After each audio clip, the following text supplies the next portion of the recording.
విశాఖ నగరాన్ని ఉక్కు నగరం అనే స్థాయికి తీసుకెళ్లినటువంటి పరిశ్రమ విశాఖ స్టీల్ ప్లాంట్.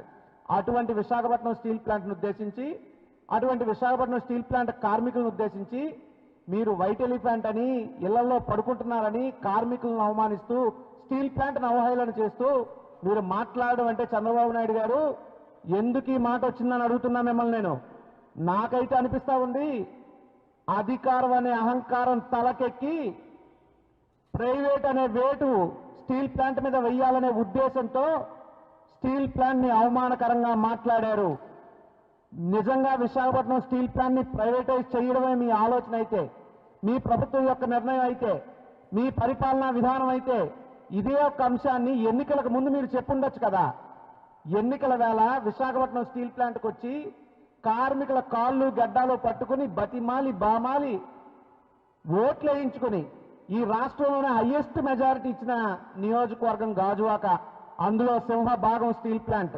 అంటే ఈ రాష్ట్రం హైయెస్ట్ మెజారిటీ ఇచ్చినటువంటి నియోజకవర్గంలో ఉన్నటువంటి ఇంత పెద్ద సంస్థను మీరు ప్రైవేటైజ్ చేస్తున్నారంటే రాష్ట్రంలో మిగతా నియోజకవర్గాల పరిస్థితి ఏంటి, ఈ రాష్ట్రంలో పరిపాలనా వ్యవస్థ ఎలా ఉంది అని చెప్పడానికి వేరే ఉదాహరణ ఏం కావాలి?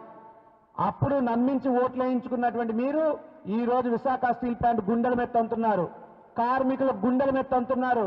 ఆ రోజు మీ అవసరం కాబట్టి కాళ్ళు పట్టుకున్నారు, ఈ రోజు అవసరం తీరిపోయింది కాబట్టి ఆ కార్మికుల్ని అవహేళన చేస్తున్నారు. ఏం మాట్లాడతారు మీరు? కార్మికులు ఇళ్లలో పడుకుంటున్నారా? పని చేయట్లేదా? కార్మికులే గనక ఇళ్లలో పడుకుని ఉండుంటే మీకు తెలియదేమో, కరోనా కష్టకాలంలో మీరు ఇళ్లలో పడుకున్నారు, ఇంటికి తలుపులకి తాళాలు వేసుకుని హైదరాబాద్లో మీరున్నారు. కాబట్టి మీకు ఇక్కడ విశాఖ స్టీల్ ప్లాంట్లో కార్మికులు చేసినటువంటి త్యాగాలు మీకు కనబడవు, మీకు తెలియవు, మీకు గుర్తురావు.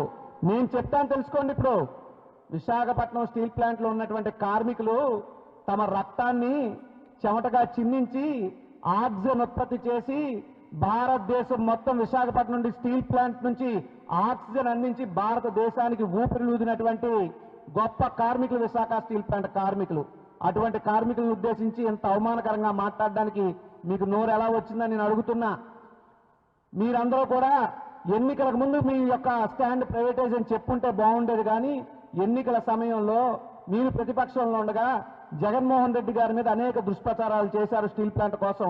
బట్ నిజం ఇప్పటికే ప్రజలకి కార్మికులకి అర్థమైంది.